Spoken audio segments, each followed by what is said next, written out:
ஒருவர், பையன் pass ஆகிட்டானா medical இன்ஜினியரிங்னு அலையணும்னு கவலையா இருக்கு.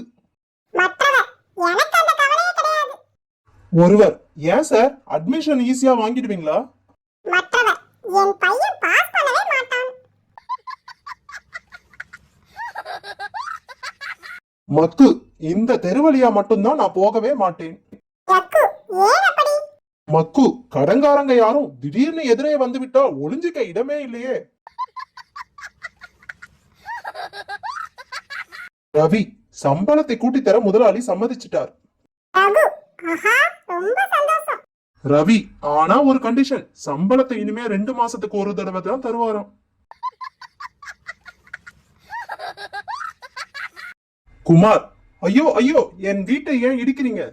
அனீஸ், ஞாபகம் மறதியா வேறொருத்தர் பிளாட்ல வீட்டை கட்டிவிட்டேன். குமார், நாசமா போச்சு, அது அடுத்த பிளாட். நீங்க இடிக்கிறது என்னோட வீடு.